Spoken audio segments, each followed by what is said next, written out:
Well, the off-season has certainly created new, elevated expectations for DeVante Parker entering into the 2017 campaign, and rightfully so. Parker is a member of the 2015 first-round wide receiver draft class. Obviously, it has fallen short of matching the stratosphere bar that the 2014 first-round wide receiver class set, featuring Brandon Cooks, Mike Evans, and Odell Beckham Jr. Even the 2014 second round, arguably with Davante Adams, Allen Robinson, and Parker's compadre, Jarvis Landry, have produced more impressive resumes than the sum of the 2015 wide receiver first round class. There were 5 wide receivers taken in the first round of the 2015 NFL draft, and the results have been mixed. Amari Cooper continues to evolve and is on the doorstep of stardom, if not already.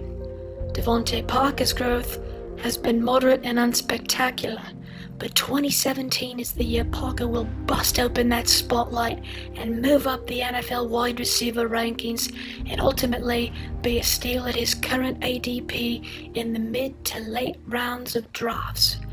This video will extract some of the context Parker finds himself within the Adam Gase Miami offense. A number of his strengths will be selected, and it is from these variables and an escalation in targets that Parker will see an increase in his fantasy numbers, priming him for the role of automatic starter in 2017 fantasy lineups. We'll start by putting a little context to DeVante Parker.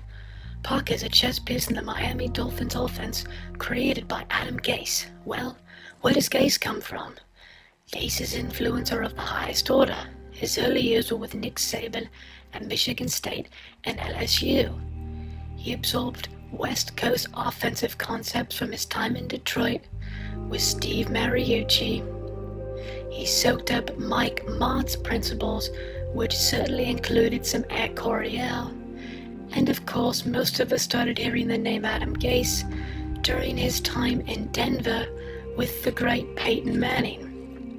Gase himself credits early Denver years as a Josh McDaniels assistant coach for the current offensive philosophy he carries in Miami. He stated, "I always feel like how I came up in this profession and then getting with Josh McDaniels was probably a very eye-opening moment for me as far as developing a culture where you use your players to their strengths. It's not really about the system that you run, it's about your players. How do you implement a certain scheme to benefit them and get the most out of them?" And from this, we begin to see how imperative it is for Gase and the Miami offense to utilize their scheme to play to the strengths of DeVante Parker. Let's take a look at some of the Gase scheme and a couple ways the offense looks to get the ball into Parker's hands. Players make plays. Putting Parker on a drag route is one way in which the Miami offense can get him the ball in space simply by running horizontally across the field. We will see how this unfolds, starting with examination of the defensive structure. Buffalo is showing cover 4 or a quarter shell. 4 deep,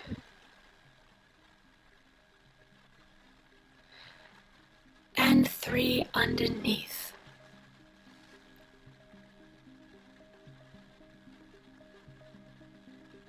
Now at a fundamental level, the 4 deep will take all the vertical routes or deep stuff, but if nothing comes deep to their side, they will come down and help on the shorter underneath stuff. They become wasted defenders if they are just covering grass, and we will see that at the top of the screen, where the 2 receivers will run underneath in breaking routes. Now that we have a sense of what the defense is looking to do, how does the offense create space for Parker to receive the ball?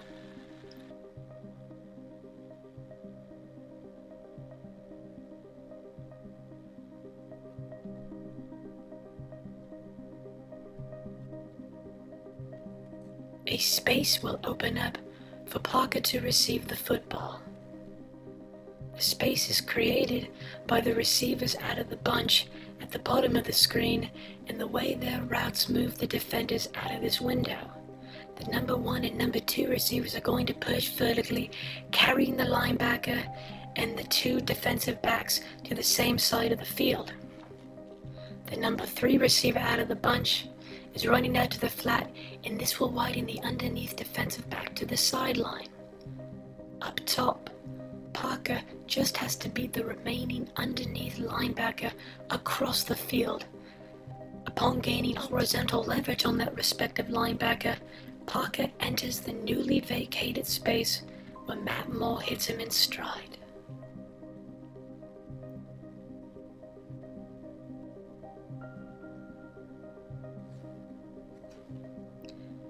After the catch is where Parker really has room to improve and increase his statistical numbers from 2016.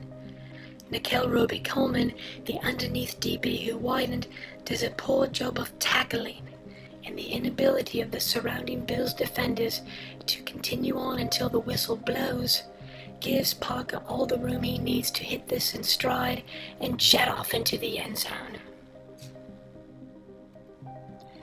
We see many ways from Gase's past how he used scheme to get the ball into the hands of his playmakers.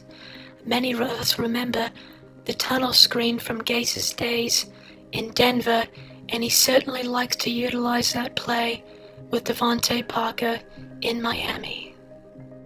As with his former offensive stars like Demaryius Thomas and Alshon Jeffrey, Gase infuses his Miami offense with DeVante Parker tunnel screens.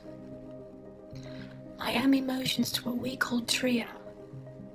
It's a 3x1 with 3 pass catches at the bottom of the screen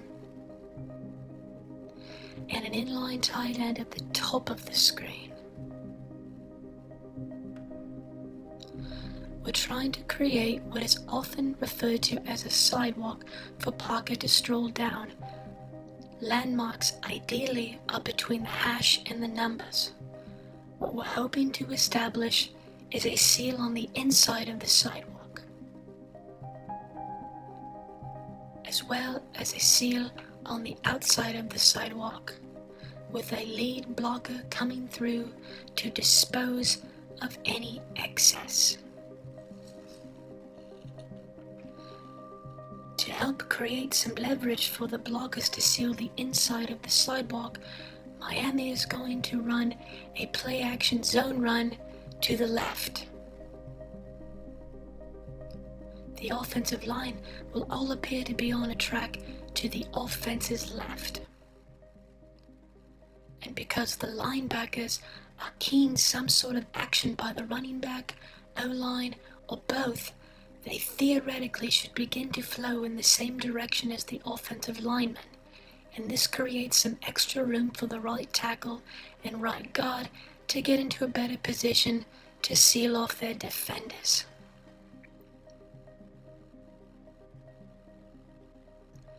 And very simply, the number 2 receiver, technically a tight end, will kick out his defender. The number 3 wide receiver will attempt to seal in his defender, and the right tackle will be lead blocker to come through and take out deep defenders. Parker is going to push vertically up the field for several steps to get that cornerback to back up a little more, and then he'll come back to the line of scrimmage, but he's not going to retrace his steps. He will angle back to the quarterback, providing a beautiful target for the ball to be delivered.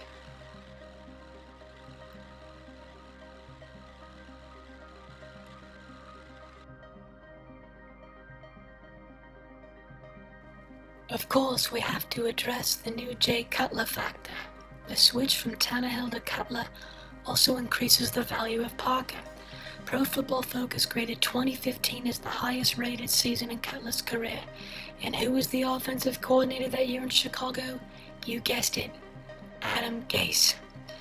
Cutler's history reveals he has more willingness to take higher risk shots down the field, and this will only serve to magnify the Cutler to Parker connection. After their first preseason game together, Cutler talked about Parker. He said, I think he's a faster Alshon a little bit. He's got a lot of range. Back shoulder, over the top. He's got great hands, and he can burn you up if you get flat-footed. He's a really good player. I think the sky's the limit for him. He's big, he's fast, a deep threat. He naturally knows where the ball's going to go. He can throw the defender under his arm, top shoulder. I've just got to throw it. Some of the guys have a better feel than others, and he's one of those guys that knows where the ball's going. Obviously, there's a lot of optimism for big play Parker potential now that Cutler is in Miami.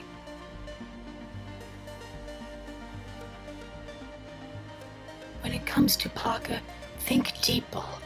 Deep, deep, deep. Big chunks of yardage, the vertical game. Get the ball down the field to him.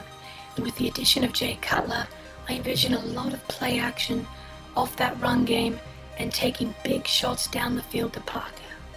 Let's take a look at Parker's ability to stretch the field, vertically that is.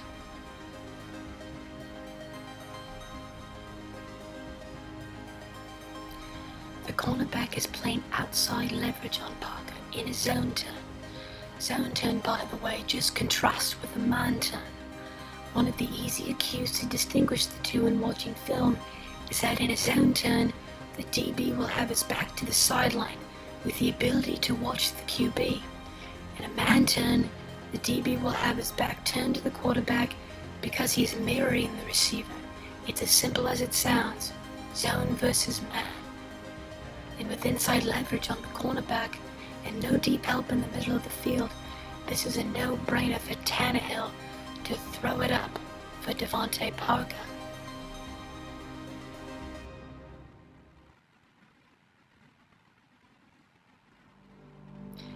There are many aspects that make Parker a viable deep ball option. One such trait is his ability to track the ball.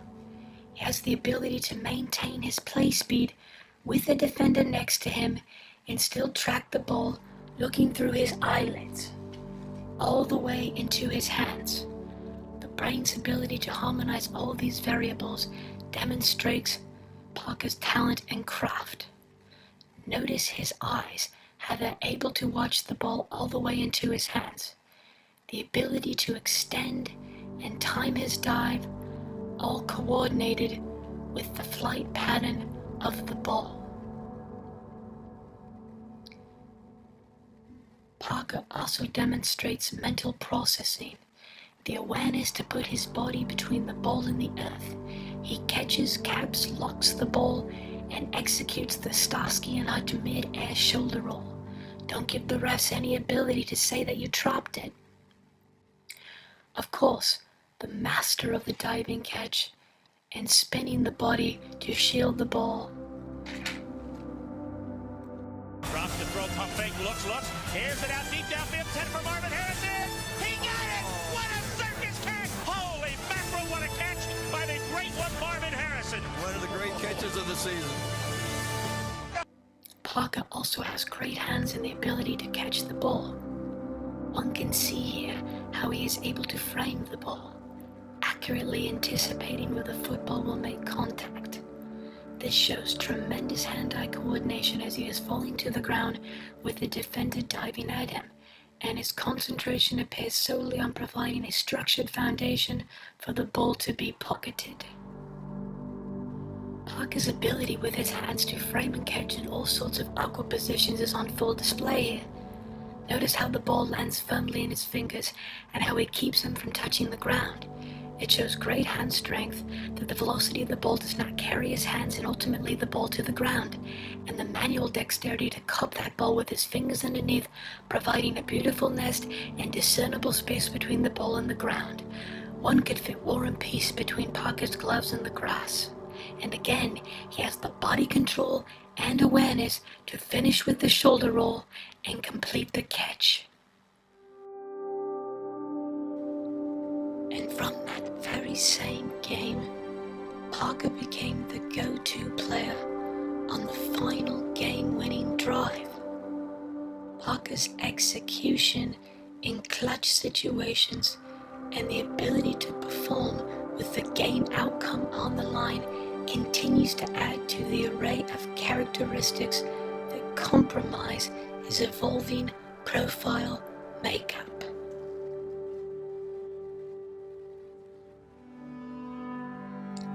We have looked at numerous attributes that assist in a deeper assessment of why 2017 is the year DeVante Parker raises the bar of that 2015 draft class and asserts himself as one of the steals of this year's fantasy drafts. From Adam Gase's Miami scheme and its willingness to get Parker the ball, to his aptness in the game's most pressure-filled moments, his phenomenal hands, athleticism, deep ball skills, and the Jay Cutler ingredient all serve as evidence to the breakout that will be wide receiver DeVante Parker. Thank you for watching, and this has been a Doom Pro presentation.